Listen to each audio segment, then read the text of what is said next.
Hello everyone, welcome back to the class. आज हम parts of speech की series को कंटिन्यू करेंगे। हमने ऑलरेडी पढ़ा है सेंटेंस और प्रीपोजिशन। तो आज हम पढ़ेंगे एक बहुत इम्पोर्टेंट टॉपिक जो पार्ट ऑफ स्पीच का वेरी इम्पोर्टेंट है। तो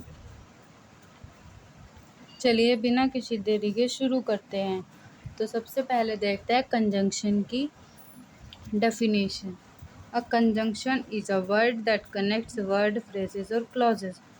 मतलब जोड़ने वाला शब्द, सिंपल भाषा में, बिल्कुल इजी वे, एकदम हिंदी में बोल दो, जोड़ने वाला शब्द कंजंक्शन कहलाता है। जैसे राम एंड श्याम, टी और coffee, I am tired but happy. यहाँ एंड और बट क्या कर रहे हैं? ये सब दोनों कनेक्ट कर रहे हैं, दे आर कनेक्टिंग आइडियाज़। ठीक है, तो मतलब conjunction is a connecting word. Example जैसे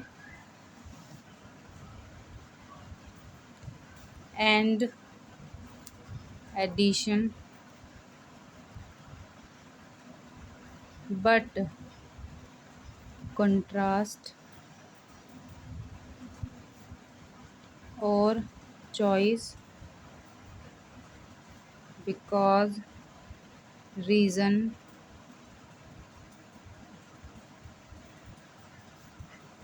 सो, रिजल्ट। तो ये सब हैं कंजंक्शन। ठीक है, एंड ऐड के लिए होता है, बट, कंट्रास्ट और चॉइस जैसे टी और कॉफ़ी, इसमें दोनों में चॉइस पता चल रहा है। बिकॉज कोई रीज़न देना, सो रिजल्ट के लिए। ठीक है, अब तो सबसे पहले हम पढ़ते हैं एंड। एंड हम पढ़ेंगे, एंड का मतलब होता है जब हमें कोई सिमिलर या एडिशनल इंफॉर्मेशन ऐड करनी हो। जैसे I bought apples and bananas. Apples, bananas. She is smart and hard working. वह स्मार्ट और हार्ड वर्किंग है। तो देखा है यहाँ पर सिर्फ एंड जो है वो सिंपली इंफॉर्मेशन को ऐड कर रहा है। ठीक, नेक्स्ट है बट। बट का यूज़ हम करते हैं जब दो आइडियाज़ में कंट्रास्ट हो। सिंपल जैसे I am tired but I will work. मैं थका हुआ हूँ लेकिन काम करूँगा। I will work. ठीक, she is poor but she is happy. वह गरीब है लेकिन वह खुश है। He studied hard but he failed. वह मेहनत से पढ़ रहा है लेकिन वह फेल हो गया। नेक्स्ट है और का यूज़ हम जब करते हैं जब चॉइस या कोई अल्टरनेटिव हो। जैसे टी और कॉफ़ी, चाय या कॉफ़ी।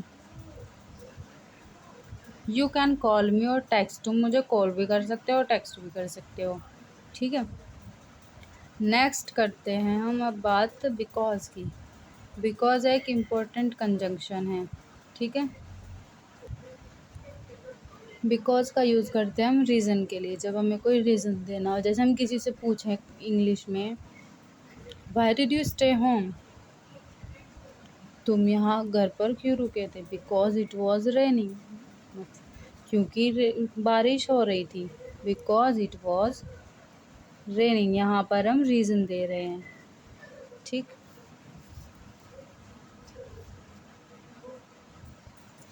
अब देखते हैं सो का यूज़ करते हैं हम रिजल्ट बताने के लिए।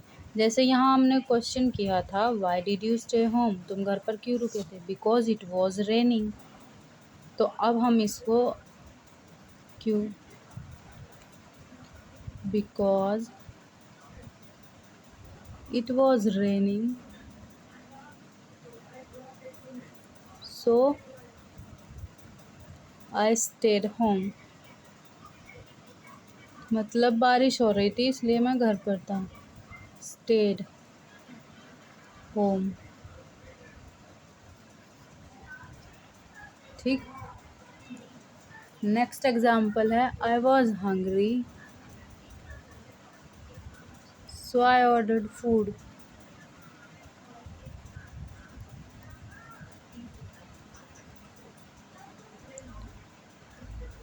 नेक्स्ट है व्हेन। व्हेन का यूज़ हम कब करते हैं? व्हेन का यूज़ करते हैं हम टाइम के रिलेशन को कनेक्ट करने के लिए। ठीक है, तो इसमें एग्जाम्पल्स देखते हैं। व्हेन विल यू कॉल मी? तुम मुझे कब कॉल करोगे? व्हेन विल यू कॉल मी? तुम मुझे कब कॉल करोगे? ठीक। I will call you when I reach home. आया समझ? मैं तुम्हें कॉल करूँगा जब मैं घर पहुँच जाऊँगा, मैं तुम्हें कॉल करूँगा। ठीक है। नेक्स्ट कंजंक्शन है इफ़। इफ़ का मतलब होता है अगर। अगर if you work hard you will succeed. अगर तुम मेहनत करोगे तो तुम सक्सीड हो जाओगे। ठीक। If it rains I will stay home. अगर बारिश होती है तो मैं घर पर ही रुकूँगा। ठीक। तो आज से एक काम कीजिए, आप अपनी डेली लाइफ के सेंटेंस बनाइए और उनमें एंड, बट और बिकॉज, सो या इफ़ का यूज़ कीजिए और अपनी इंग्लिश को इम्प्रूव कीजिए। जैसे I was tired but I finished my work. आपका सेंटेंस कमेंट में ज़रूर लिखिए। अगर आप पार्ट्स ऑफ स्पीच को स्टेप बाय स्टेप कंप्लीट करना चाहते हैं तो चैनल को सब्सक्राइब कीजिए, क्योंकि नेक्स्ट क्लास में हम इंटरजेक्शन और उसके बाद ग्रामर को स्पीकिंग के साथ कनेक्ट करेंगे। See you in the next class.